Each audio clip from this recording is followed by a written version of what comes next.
사도행전 21장 17절부터 보겠습니다.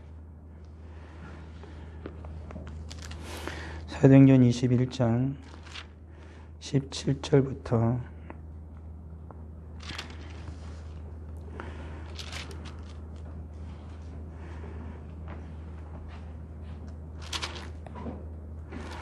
26절까지 보도록 하겠습니다. 17절에서 26절 말씀까지 같이 읽겠습니다.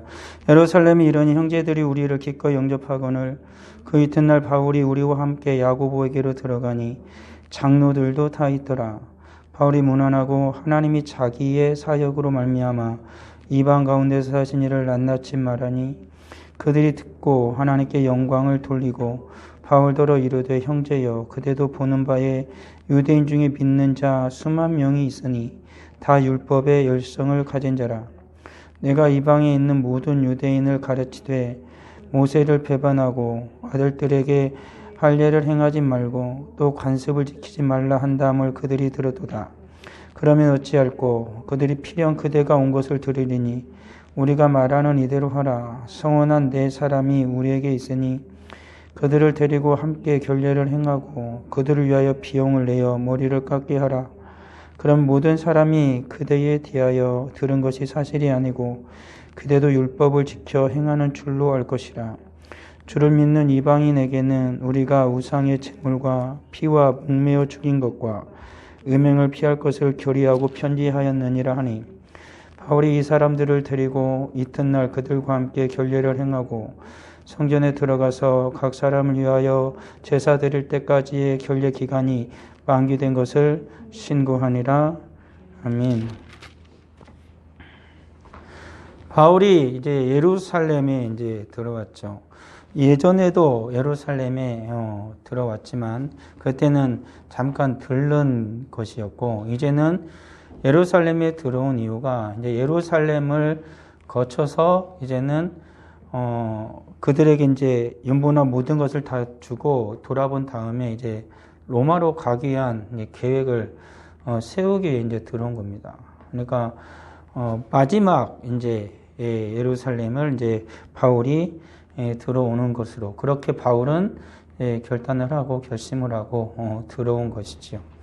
그런데 바울이 예루살렘에 들어왔음에도 불구하고 바울을 반기는 이들도 있었지만 바울을 반기지 않는 이들도 예루살렘에 있었습니다. 그런데 바울을 반기지 않는 이들 가운데는 예수님을 안 믿는 자들이 아니라 유대인 가운데 수만 명이 예수를 믿었는데 그들이 다 율법을 같이 행하는 자들이었기 때문에 바울이 이방인에게 전도를 하면서 이방인들은 율법을 지키지 않아도 된다라고 말을 했기 때문에 바울에 대한 반감이 굉장히 커졌지요.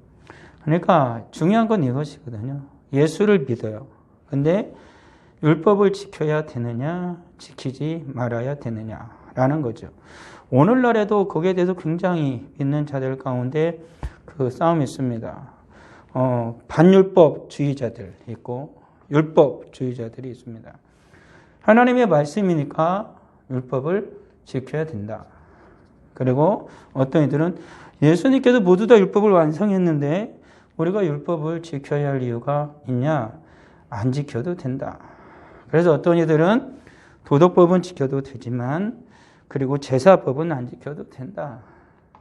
그 여러 가지에 대해서 의견이 있습니다.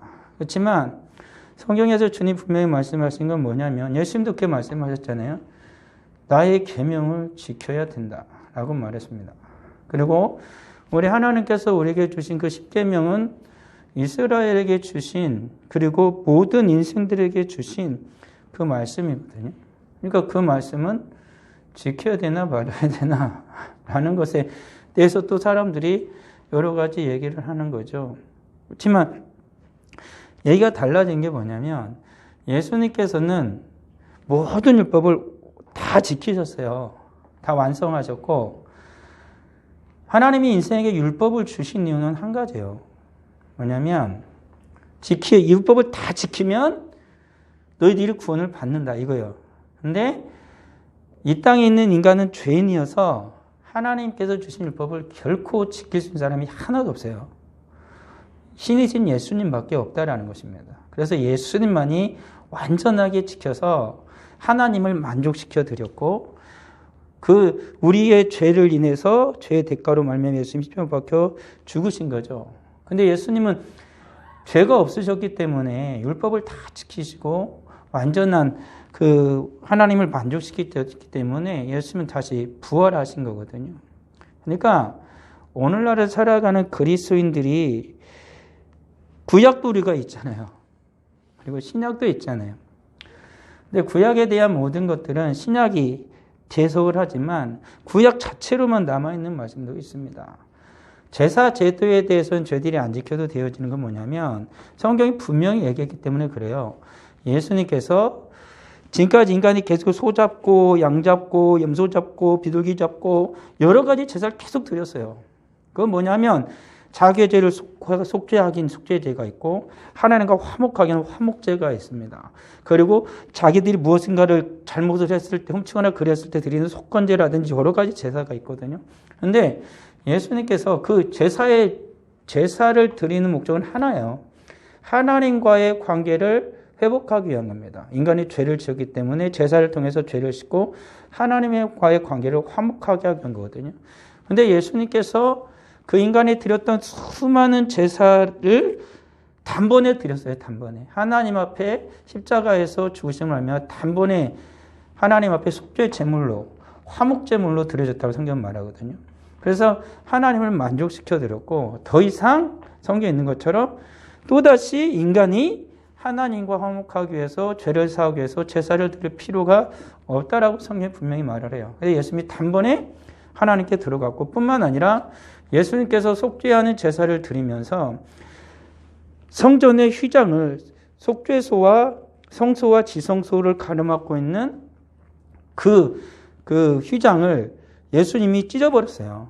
그래서 언제든지 예수 그리스도를 의지해서 하나님 앞에 담대히 나아갈 수 있도록 그 문을 열었다라고 성경이 분명히 얘기하고 있거든요. 그렇기 때문에 더 이상 인간은 하나님을 만나기 위해서 속죄하는 제사를 드릴 필요가 없다라고 성경이 말을 해요. 그러니까 그 모든 제사 제도는 주님이 십자가 박혀 죽으심을 알면 완결해버렸어요. 완결했어요. 근데 그 다음에 남아있는 건 뭐냐면 제사가 아닌 인생들에게 주신 하나님이 주신 도덕법이에요. 사람이 도덕법이나 주님의 말씀. 하나님의 백성들이 이 땅에서 어떻게 살아가야 하느냐라는 것입니다. 특히나 십계명을 보더라도 십계명을 보게 되면 이런 거예요. 십계명 1계명부터 10계명까지 보면 사람들이 십계명을 다 지킬 수 있냐? 절대 못 지킵니다.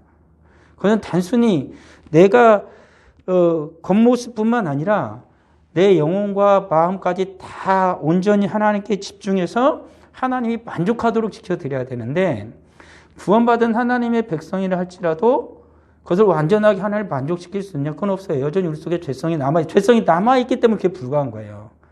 근데 그것이 우리들이 하나님 앞에 믿는 자들이 드리는 건 뭐냐면 예전에는 그게 율법일 때는 이거예요. 못 지키면 죽어. 이거예요. 그러니까는 안 죽으려고 지켜요. 안 죽으려고. 율법을. 왜? 어기면 내가 죽으니까. 근데 구원을 받은 백성은 어떻게 돼요? 죄가 없잖아요. 그러면 하나님의 말씀을 다 안 지키면은 그 십계명을 안 지키면 우리가 예수를 믿는 사람 십계명을 안 지키면 지옥에 가는 이건 아니에요. 이미 예수 그리스도로 말미암아 우리 죄가 속해졌기 때문에 그거와 이제 별개예요. 십계명을 이제는 우리들이 어떻게 받아들여야 되냐면 예수 믿는 사람들은 하나님을 아버지로 모시기 때문에 하나님을 기뻐하게 하기 위해서 우리가 말씀을 지키는 거예요. 우리가 하나님의 말씀을 안 지키면 하나님께서 슬퍼하시는 거예요.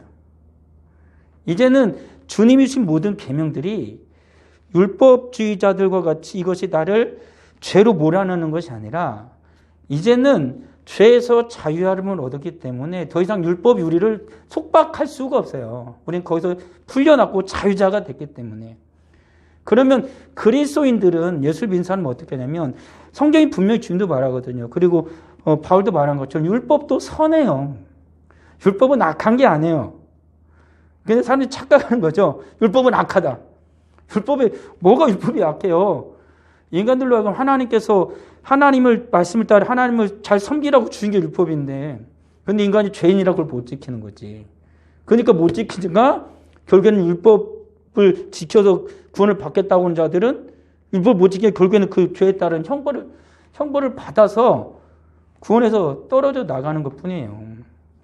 그러니까 하나님이 주신 모든 건 다 선해요. 주님 주신 말씀이니까. 모든 이스라엘에게 주신 모세오경에 나오는 하나님의 말씀을 보십시오. 그 악한 게 하나도 없잖아요. 하나님의 백성답게 살아가라고 주신 거룩한 말씀, 구별된 인생을 살아가고 주신 말씀. 근데 그걸 못 지킨다고요. 믿는 사람들은 하나님의 앞서 말했던 그것을 다 하나님을 온전히 만족시키도록 다 지키냐 못 지킨다. 그렇지만 우리들은 어떻게 믿는 자들은 그 하나님을 기뻐하게 하기 위해서 우리는 주님의 말씀을 계속 지키며 살아가는 거예요. 그리고 주님께서 우리가 그것을 못 지킬 때마다 성경에 있는 것처럼 주님의 도움을 구하죠. 예수님의 도움을 구해서 그 말씀을 온전히 지킬 수 있도록 날마다 하나님께 나아가는 거예요. 그래서 금식하기도 하고 기도하기도 하면서 성령의 강한 임재와 성령의 도우심을 계속 간구하는 거예요. 그래서 예수님께서 성도들에게 요구하시는 게 뭐냐면 성령 하나님이 임하시고 성령님의 뜻을 따라 성도가 믿음으로 순종하며 살아갈 수 있는 방법은 성경에서 본 것처럼 하나님의 은혜를 받아야 되는데 하나님께서 은혜를 주시는 건 말씀과 기도와 성례라고 우리는 그렇게 배웠어요. 그리고 성도도 그걸 요구하고 있는 거고. 그러니까 성도들은 하나님의 그 은혜 가운데 계속 살아가고 해서 말씀을 부지런히 들어야 돼요. 하나님 말씀을 부지런히 들어야 돼요. 그 말씀을 듣는 것은 성령께서 깨닫게 해주니까 성령을 철저하게 의지함으로 말미암아 말씀을 듣죠. 그리고 성도들이 그 말씀을 듣고 하나님이 주신 그 말씀 속에는 계명이 있고 윤례들이 있고 여러 가지가 우리가 있는 거죠. 그것을 지키기 위해서는 내 힘으로 부족하다는 걸 알죠. 하나님의 말씀을 내가 지킬 수 있는 게 아니니까. 그러니까 기도하는 거예요. 주님이 도와달라고. 하나님의 말씀을 온전히 지켜서 하나님께 영광 올려드리고 하나님의 거룩한 자녀로 하나님의 거룩한 백성으로 하나님의 기쁨이 되며 살아가게 해달라고 성도들이 기도하는 거예요. 그러면 하나님의 기도 가운데 그들에게 은혜를 베풀어 주시고 성령을 부어주시고 능력을 더하여 주셔서 주님의 말씀대로 살아가도록 이끌어 주시는 거예요. 그러니까 이 땅에 살아가는 성도들이 하나님의 말씀을 온전히 지키면서 믿음으로 살아갈 수 있는 방법은 한 가지예요. 주의 말씀을 듣고 주님의 도움을 구하는 기도하는 성도의 온전한 삶을 살아가는 거예요. 그 어떤 다른 방법을 가지고 하나님의 은혜를 받을 수도 없고 그리고 성도들이 그 외에 다른 방법으로 하나님을 만족시키며 하나님을 기쁘게 하며 살아갈 수 있는 다른 방법이 있느냐? 성경은 그걸 제시해주고 있지 않다라는 것입니다. 그러니까 성도는 그걸 늘 기억하며 살아야 되는 거예요. 그러니까 부지런히 성도는 주님이 하신 말씀이 그거잖아요.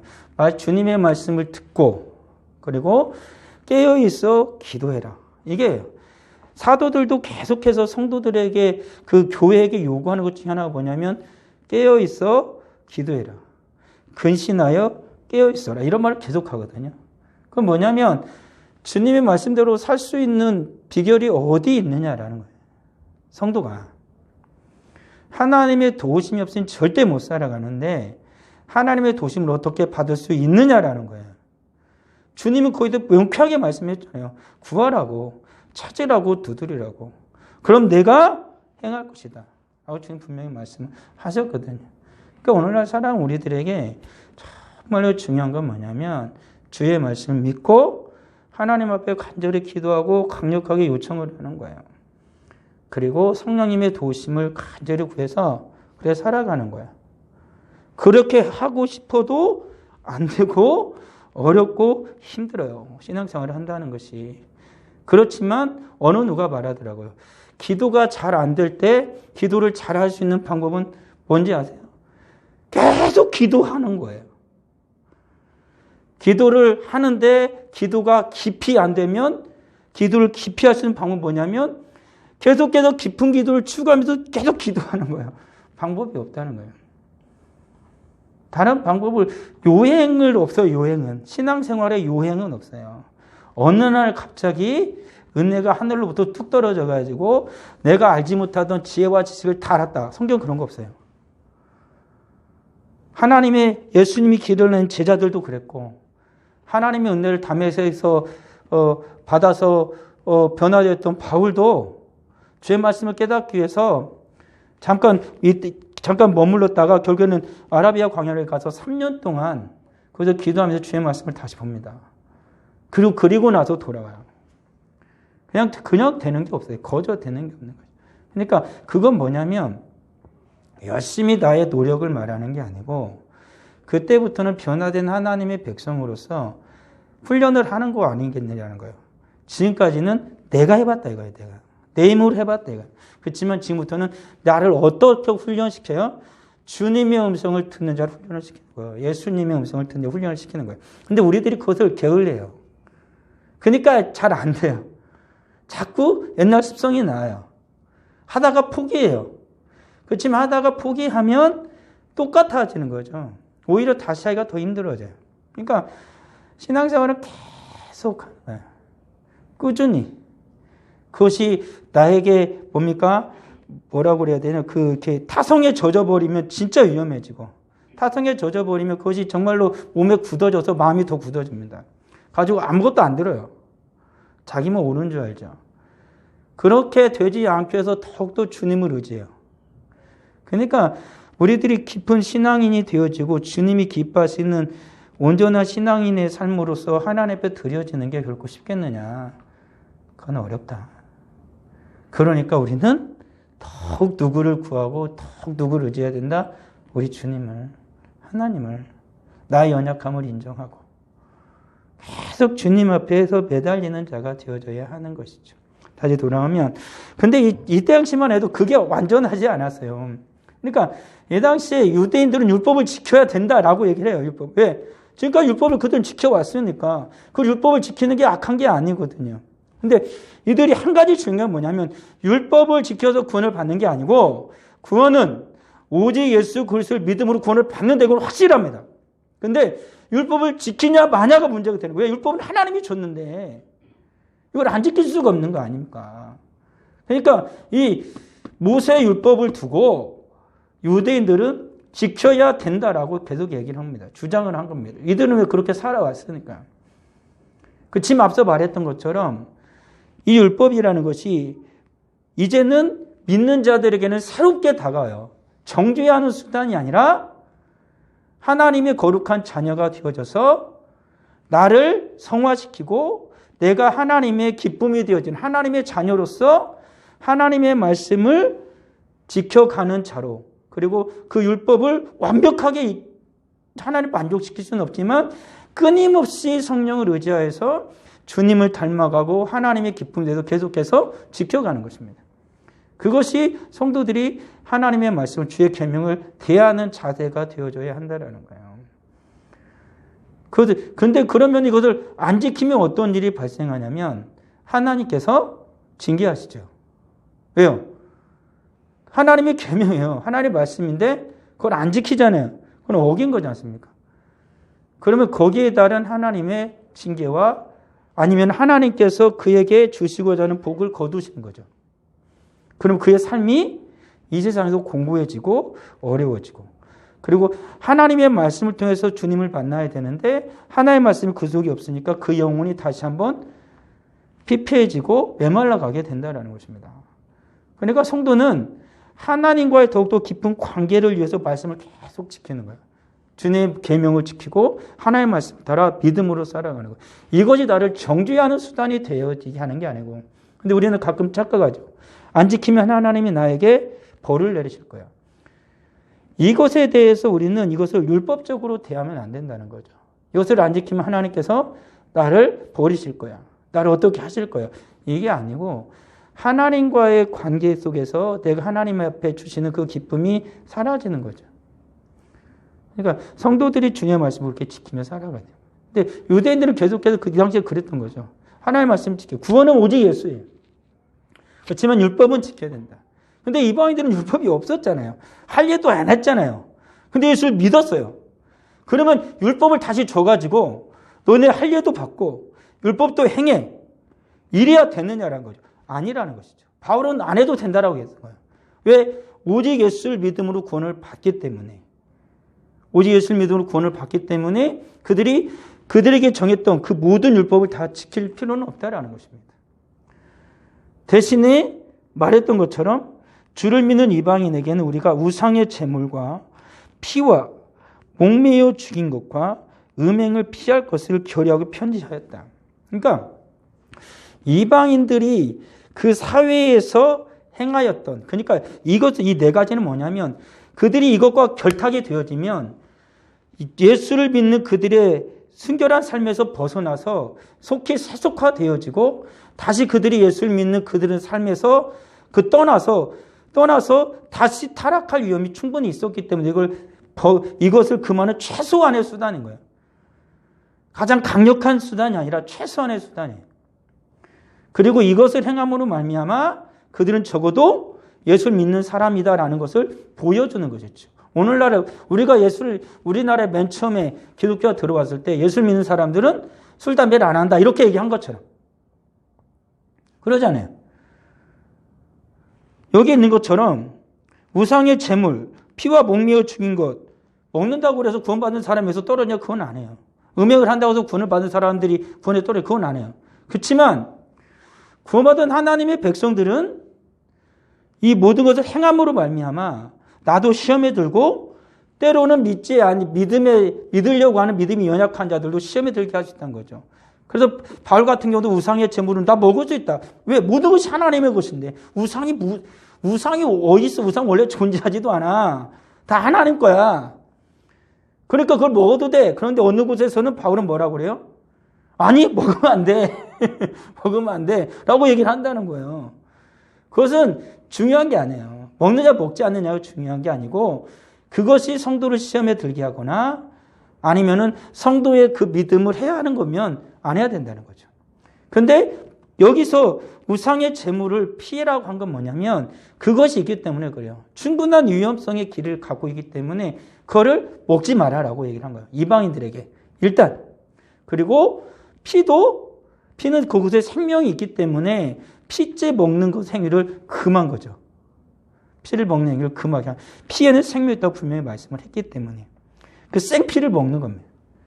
그러니까 이 당시에 그런 문화들이 성행했던 것이 분명한 것입니다. 그리고 목매어 죽인 것, 그리고 음행을 피할 것에 대해서. 음행이라는 것은 이게 굉장히 이 우상을 섬기는 것과 깊이 관련이 있었어요, 늘. 고대 사회에서는. 그 우상을 섬기는 그곳에서 반드시 이러한 인간들이 카타르시스를 듣기 위해서 거기서 반드시 행해지는 그러한 문란한 그 일들이 그 안에 그들이 섬기는 신전 안에서 행해지고 있었기 때문에 더군다나 이것은 그 고대 도시에, 이 당시에 살아가는 도시에 모든 도시 가운데의 중심 사회를 이루는 곳이라면 늘 성행되어지고 있는 것이기 때문에 믿는 자들로 하여금 이것을 피하고 거룩하고 순결함을 유지할 것에 대해서 바울이 그리고 교회가 요구한 것입니다. 그러니까 믿는 자들도 행할 최소한의 것이에요. 그러니까 이것은 하나님의 말씀과 관련이 없는 거야. 그러니까 그 당시의 사회 속에서 보여지는 것들에서 분리되어지는 그들의 삶을 최소한으로 요구한 거죠. 그리고 이것에 더해서 예수님께서 가르쳐 주신 말씀 있지 않습니까? 주님의 계명들이. 그렇죠? 그럼 주님의 그 계명들을 이제는 교회 성도들은 행하는 겁니다. 주님이 가르쳐 주신 모든 복음서에 나오는 말씀들, 그리고 사도를 통하여서 예수님께서 가르쳐 주신 그 모든 말씀들을 이제는 어떻게 해요? 성도들은 그 말씀을 지키면서 살아가는 거예요. 그 말씀을 왜 지키냐면 예수를 믿는 자가 되었기 때문에, 구원받은 하나님의 백성이 되었기 때문에 그 말씀을 지키며 살아가는 자들이 되어져야 한다는 것입니다. 그러니까 이것이 유대인들과 기독교 유대인이면서 예수 믿는 사람들과 이방인 기독교인의 싸움이 나네요. 근데 바울은 복음을 전하면서 이방인에게 안 지켜도 한다니까 이 유대인의 기독교인들이 불만이 쌓인 겁니다. 어떻게 그럴 수가 있느냐라는 거예요. 어떻게 믿는 사람들이 율법을 안 지키고 살 수 있느냐라는 거죠. 그러면서 바울도 율법을 안 지킨다 라고 그들은 여기고, 바울이 들어오게 되어지면은 심각한 교회에 위기가 찾아올 것을 제자들이 아는 겁니다. 오히려 교회가 시끄러워지고 교회가 나뉘어질 수 있으니까. 사실 이것은 중요한 문제가 아니거든요. 이미 주님께서 율법을 다 이루셨는데 지키냐 안 지키냐 이것 때문에 싸울 필요가 없어요. 이것은 당연히 주의 성령의 인도하심을 따라 하나님의 말씀을 따라 살아가는 것은 이방인에겐 율법이 없으니까 율법에서 자기한테 율법을 일부러 억지로 만들어 지킬 필요가 없고, 이 유대인들은 계속 율법을 그들에게 가지고 있는 것이었기 때문에 그것을 이제는 율법이 자기를 주장하는 것이 아니라 율법에서 자유하지만 주님의 기쁨을 위해서 그들이 하나님께 주신 그 말씀을 따라 살아가는 것이 되어지는 거예요. 그렇게 살아가는 것이죠. 그런데 그것을 가지고 서로 싸우게 되어지면 오히려 교회가 분란이 일어나게 되는 거죠. 교회는 또다시 쪼개지고 나는 것입니다. 그러니까 제자들이 한 건 뭐냐면, 바울 너 율법을 지키는 걸 보여줘라라는 것입니다. 율법을 지키고 있는 것. 그리고 성전에 들어가서 네가 결례를 행해라 라는 거죠. 그러니까는 이거는 뭐냐면 주님께 서원을 하면은 머리를 안 깎고 오랫동안 이제 길러가는 그런 일들이라든지 결례를 지키는 거예요. 그러니까 서원을 하고 주님. 그러니까 그 율법 중에 하나니까. 그러면 그것을 다 끝나게 되어지면 마지막으로 가서 성전에 가서 그걸 아뢰고 그런 다음에 자기를 다시 정결하게 하는 거거든요. 그러니까 그것을 바울에게 해라. 그리고 그 결례를 하기 위해서 우리 안에도 4명의 그 형제들이 있으니까 같이 해라라는 것입니다. 그러니까 이 당시에 예루살렘에 있는 믿는 자들은 그렇게 살았던 것입니다. 주님께서 그들이 하나님이 주신 그 말씀을 따라, 그 율법을 따라 같이 율법을 지키면서 살아가는 자들이 되어졌던 것이죠.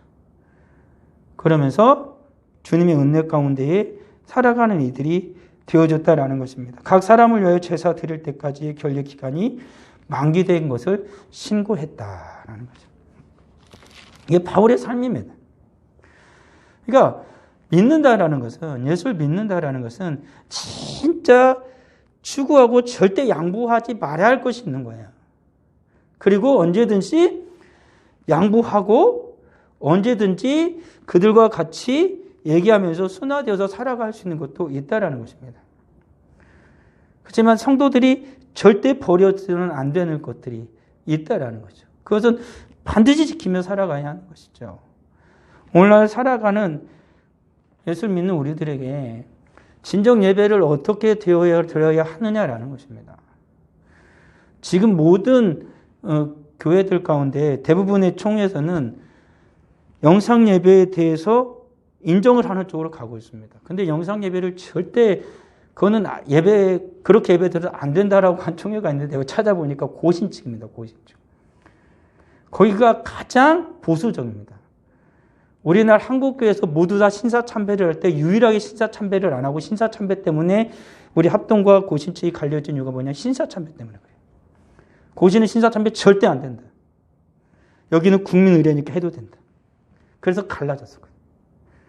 그러니까 마지막까지 어쩌면 지키는 보수치이기 때문에 굉장히 강합니다.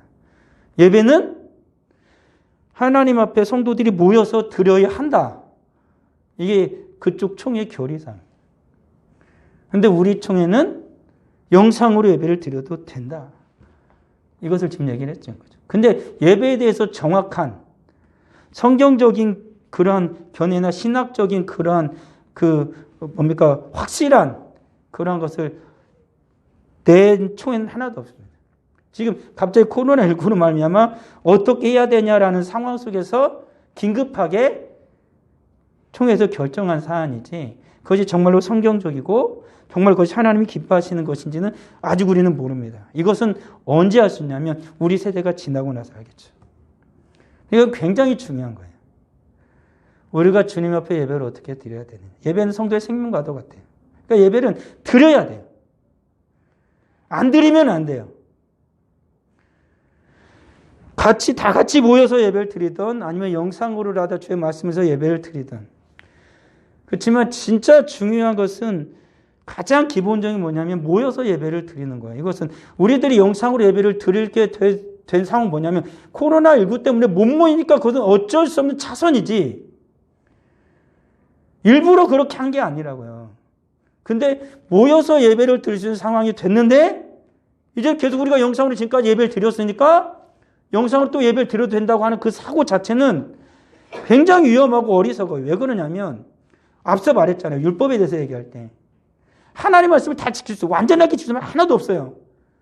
근데 정말 내가 예수를 믿는다라면 하나님의 말씀을 온전히 지키기 위해서 우리는 어떻게 해야 되느냐라는 것입니다. 하나님이 정말로 하나님의 기쁨이 되기 위해서 나는 어떻게 주님 앞에 헌신하고 주님을 섬기는 자가 되어야 하는가, 이것을 고민하는 게 그리스도냐. 편하게 쉽게 이것도 괜찮은데 그걸 찾아가는 게 아니고 정말로 하나님의 기쁨이 무엇인지를 찾아가는 거예요. 성도는. 그러니까 어렵고 힘들고 심지어 자기의 생명의 위협이 와도 거기서 기꺼이 내가 죽음을 택하는 건 뭐예요? 하나님께서 기뻐하시는 것이 내가 주님을 믿고 주님을 의지하고 주님을 내가 시인하면서 죽어가는 그것 자체가 하나님의 기쁨이 된다고 그가 믿기 때문에 그렇게 죽음을 선택하는 거예요. 그게 성도들이 살아가는 방식이라고요. 그러니까 우리들이 하나님께 예배는 절대 양보할 수 없는 것인데 반드시 드려야 되는 것인데 하나님 앞에 어떻게 예배하는 것이 하나님의 가장 큰 기쁨이 되고 성도에 마땅한 도리인지 우리는 그걸 분명히 깨달아 알아야 돼요. 그것을 우리들이 자칫 잘못 선택하는 결과로 말미암아 심각한 위기가 우리 교회 안에 그리고 우리 후세대 성도들과 우리 후세대 우리를 따라오고 있는 우리 자녀의 세대에게 커다란 신앙의 위기를 줄 수도 있다는 것을 잊어서는 안 되는 것이에요. 그래서 살아가는 것입니다. 그리고 하나님의 말씀을 반드시 지키는 거죠. 주님의 계명을 지키는 것입니다. 그리고 하나님께 기도하는 거죠. 이것은 성도들이 반드시 행할 거예요. 해도 되고 안 되고 되는 게 아니라 반드시 해야 되는 거예요. 그리고 성찬을 하는 거예요. 세례를 주고 성찬을 하는 성례는 반드시 해야 되는 거예요. 그건 주님이 명령하신 것이니까. 그리고 주님의 복음을 전하는 것은 또 성도들이 반드시 해야 할 것이죠. 그것도 주님 명령한 것이니까. 그래서 성도들이 가장 기본적인 것이에요. 그것은 해도 되고 안 해도 되는 게 아니라 해야만 하는 것. 그게 바로 성도의 표가 되어지는 것이니까. 믿는 자들은 그렇게 살아가야 하는 것이니까. 그럼 그걸 안 하면은 구원에서 떨어지느냐? 그게 아니고 구원을 받았으니까 해야 된다라는 거. 구원을 받았으니까. 내가 하나님의 자녀가 됐으니까 해야 되는 거예요. 그거는. 하나님의 자녀가 아닌데 내가 뭘로 예배를 드립니까? 내가 하나님의 자녀가 아닌데 내가 뭘로 말씀을 지킵니까? 내가 하나님의 자녀가 내가 뭘로 기도합니까? 내가 하나님의 자녀가 내가 뭘로 전도해요? 할 필요가 없지. 그렇지만 하나님의 자녀가 되었으니까 하나님의 자녀로서 주님이 주시는 기쁨을 누리기 위해서 이 세상이 주는 기쁨이 아니라 주님이 주는 기쁨을 누리기 위해서 우리는 그걸 해야 돼요. 그래야 성도 안에 기쁨이 와요. 그리고 평안이 와요. 그리고 살아계신 하나님을 경험할 수 있어요. 그리고 말씀의 능력을 경험할 수 있어요. 그러지 않으면 우리는 예수 믿으면서 늘상 시험에 빠져요. 계속 쓸데없는 고민을 하겠죠. 그리고 계속해서 세상으로 빠져 들어가는 어리석은 자가 돼요. 주님이 원하시는 것은 주님 오실 그때에 거룩하여서 흠도 없고 모든 티도 없이 주님 앞에 드려지는 것이 주님이 원하시는 것인데 모든 악하고 더러운 것 추함을 가득하고 주님을 배울 수는 없는 것이잖아요. 그러니까 성도들은 주님 앞에서 그렇게 살아가는 거예요. 예수를 믿기 때문에. 바울도 지금 그런 거예요. 그가 기꺼이 모든 것을 하는 이유는 뭐냐면 그가 진정 중요한 것이 무엇인지를 알기 때문에 그래요. 교회를 보존하고 성도들의 마음이 깨어지지 아니하고 주님의 말씀이 교회를 계속해서 지켜나가도록 하기 위해서 그는 양보할 건 충분히 양보한다는 것입니다. 그렇지만 그가 반드시 행하여야 할 그 마음 자체를 바울은 결코 버리지도 않고 버릴 수도 없다라는 것이죠. 우리 사랑하는 성도들이 그걸 잘 기억해야 될 것입니다. 내가 이 세상을 살아가는 동안 내가 해야 될 것과 하지 말아야 될 것을 잘 몰라서 혼란스러울 때는 하나가 중심이 되면 됩니다. 정말 이것을 하나님이 기뻐하시는 것일까? 아닐까? 이것을 안 하면 내가 하나님께 큰 벌을 받을까? 이것이 주제가 되면 안 되고, 하나님과 나는 하나님의 자녀가 됐잖아요. 하나님이 나라가 모든 은혜와 복을 다 좋은 것을 선한 것을 다 주시기를 우리 아버지가 원하시는데, 그 아버지 앞에서 내가 어떻게 살아가는 것이 아버지의 마음을 시원케 하고 아버지의 기쁨이 되어질까? 이것을 찾아가는 거예요. 그리고 성도는 그것을 주님께 끊임없이 물으면서 신앙의 삶을 살아가는 겁니다. 그것이 성도의 마땅한 도리가 되어지는 것이죠. 기도하겠습니다. 아버지 하나님 은혜를 감사합니다. 율법을 지켜야 되냐? 지키지 말아야 되냐? 유대인은 율법에서 계속 살아왔기 때문에 그들은 율법을 지킵니다. 그렇지만 이방인은 율법이 없었는데 또다시 율법의 굴레를 씌울 필요는 없습니다. 그래 그들은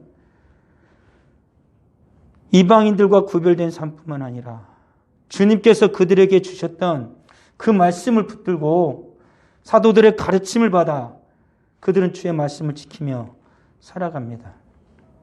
중요한 것은 진정 하나님께서 기뻐하시는 것이 무엇인지, 성도로서 마땅히 살아가야 할 도리가 무엇인지를 깨달아 아는 것입니다. 서로가 나도 지기 힘든 것을 남에게 지워주는 것, 나도 하지 못할 것을 남에게 하라고 강요하는 것, 그것이 예수를 믿는 것이 아니라 믿음의 분량을 따라 우리 하나님께서, 우리 아버지께서 가장 기뻐하시는 바가 무엇인지를 찾아가고 주의 말씀을 붙들고 의지하면서 성령의 도우심을 바라고 주님을 따라가는 것임을 믿습니다.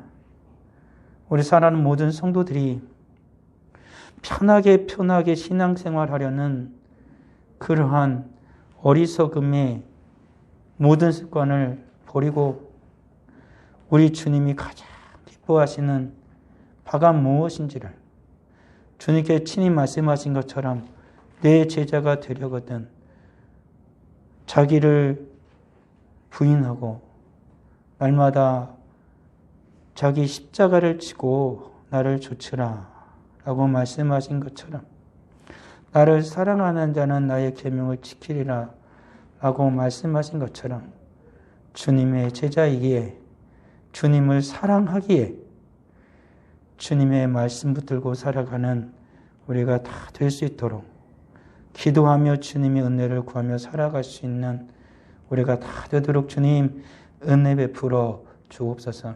주 앞에 귀한 예물을 드리오니 하나님 예물을 받아 주옵소서. 믿음으로 구하게 하여 주시고 의심치 말고 주님을 더욱 의지할 수 있는 주의 복된 날이 되도록 은혜 베풀어 주옵소서. 예수님의 이름으로 기도합니다.